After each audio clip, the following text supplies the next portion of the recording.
the world's most advanced cold wallet for the new generation of cryptocurrency lovers.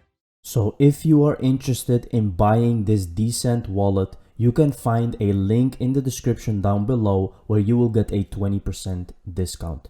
Thank you very much, and let's dig in the video. What's up, XRP family? Thank you for joining the video for today, guys. We have some very interesting stuff to go through. So before we dig in, guys, be sure to watch the whole video. You will see some good stuff. Here we have digital asset investor, researcher, wild speculator.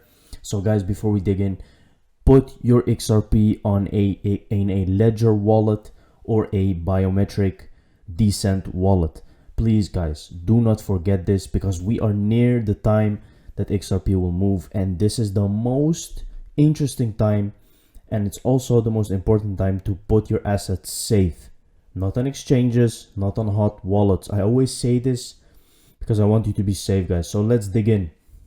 We have who helped Hinman write the Ethereum Free Pass speech, who was in the 63 emails sent around about the speech. Where is Hinman's public calendar? Where is Congress? Please retweet.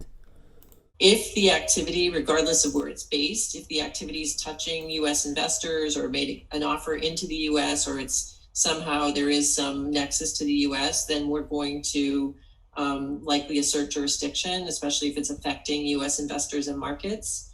And so, that's kind of broadly how we look at things. So you said that you guys are looking to incorporate and do this out of Switzerland, and you're purposely, you live in Canada, right? Yes. And so you're purposely not doing it in Canada, and you're purposely not doing it in the U.S. A large part of that is regulatory reasons. Okay. So with Switzerland, they have a very long and established tradition of, first of all, very friendly banking laws. Also a tradition of stability. So it's not like some tiny tax haven that's going to turn against us the moment that the U.S. government wants them to.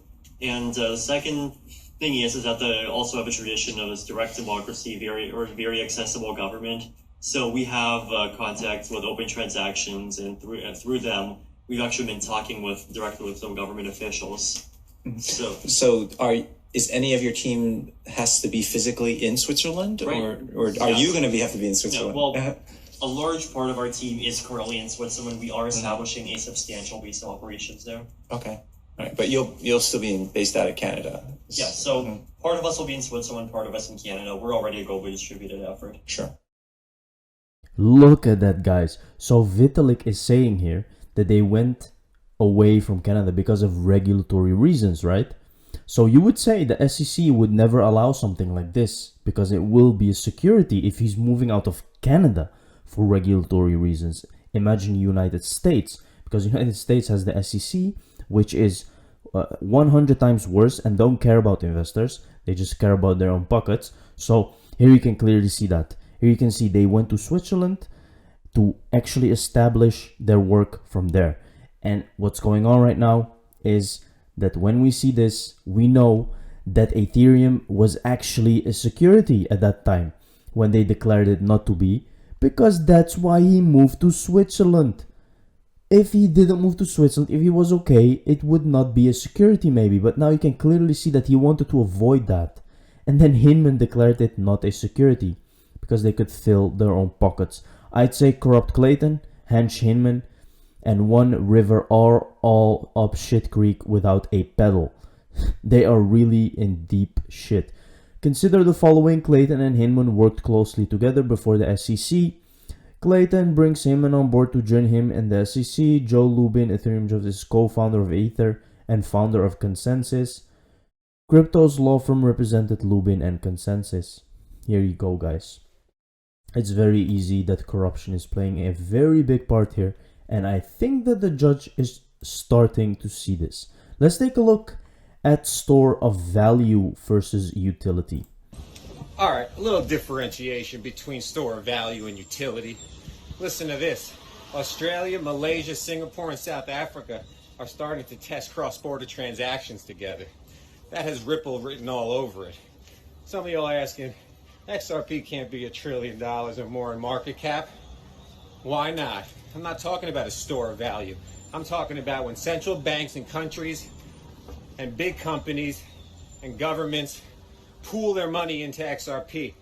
They have to own it in order to interact with the new financial system for these cross-border payments. All the money flowing through it at all times. They're not in it to sell it. They're in it because they need it.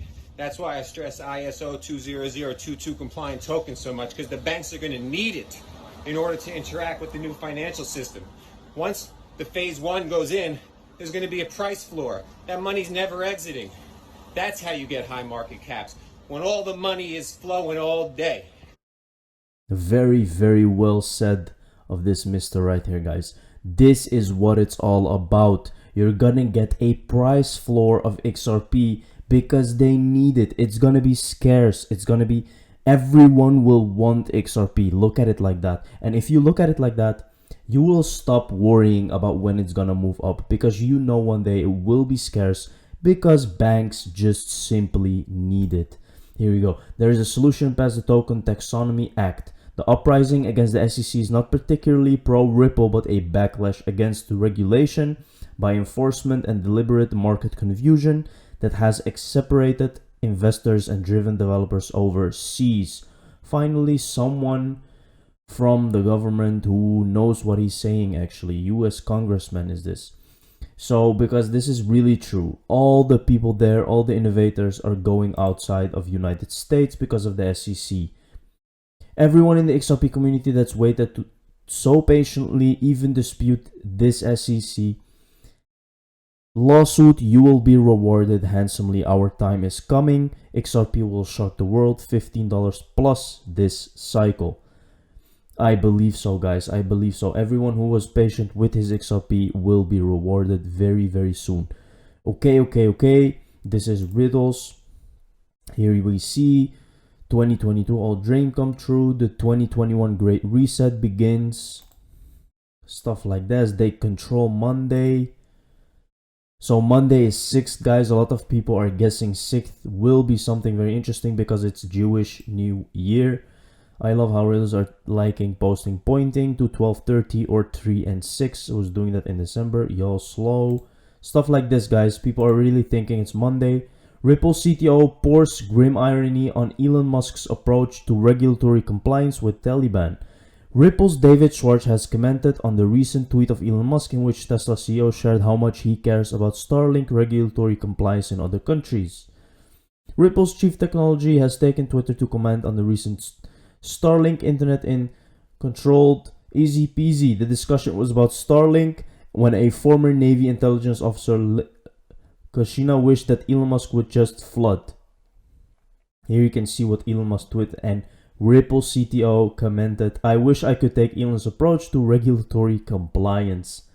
Look at that. They can shake their fist at the sky. David Schwartz tweeted that he would love to adopt the same approach, but that is impossible for Ripple. At the moment, Ripple Labs, in the middle of a legal lawsuit with the SEC, started by letter in December. The SEC has stated it's been selling on security, blah, blah, blah. Interesting, guys. David Schwartz is giving us some clues. Here we have James Rule XRP, things that make you go WTF.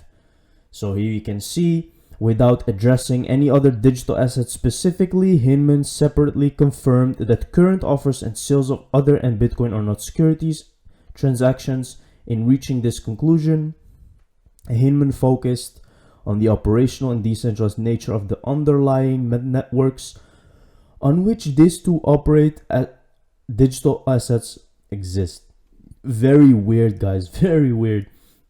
Because Ethereum is very, it's not very centralized, but it was not decentralized at the moment, because like 33% is being controlled, and still, even if we were to say that it was decentralized, they did an ICO, which is a big red flag for non-securities. Here we have DJ Peter. XRP resumes trading in Japan. Ripple SEC battle continues. It's going hard in Japan, guys. 13 is as figure it out. Does nobody see the 13 above? How difficult could this be? Honestly. 13. 6 or 13. 11. Also something. The SEC government attorneys have informed Judge Netburn that the SEC disputes whether XRP has any utility. If XRP holders are allowed to file an amicus brief, I will be highlighting Arrington XRP cap along with Spendabits and others. Utility defined. Look at this, guys. We moved $50 million worth of XRP into our company in 2 seconds and it costed 30 cents. There is no way to do that with fiat or Bitcoin. Now tell me is there, guys, any other technology that you personally know that can do this? $50 million, 30 cents, 2 seconds. What is going on? This had to be adopted like 5 years ago, but they were not ready. They were making the technology ready and the world ready actually for XRP. Meeting tomorrow with 60 Minutes producers to discuss the SEC officials' blatant corruption in giving Ethereum a free pass, then suing Ripple and making millions from ETH and Bitcoin firms. They can't believe no one has covered this yet. This is crazy. No one is talking about this in the media. Why? What is going on? People need to know this, because when people know this, the SEC is literally in deep shit. And I mean, with people that know it, it has to be the media. The media has to come out with stuff like this. So this will be interesting. Yes, a small handful of our US government actually get it. We need to educate the rest. This is what I showed you about Warren Davidson. So here we have Swiss banking giant BBVA is launching a digital investment account that offers crypto wallet features according to a company release. Users can use their BBVA crypto wallet to store, track, buy and sell Bitcoin in the BBVA app. You can see, guys, and look, BBVA is Spanish. They are Spain's second largest bank after Santander. And who is working with them? Ripple. RippleNet is a partner. They literally use RippleNet technology. So this means that people can invest more in crypto, and it's all running on XRP.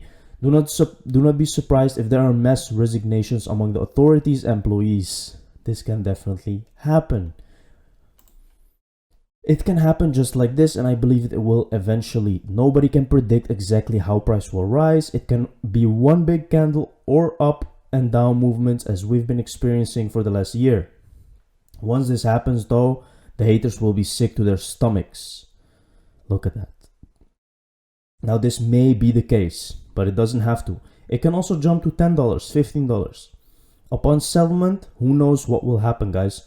Be ready and don't put your XRP on an exchange. Thank you very much for watching, guys.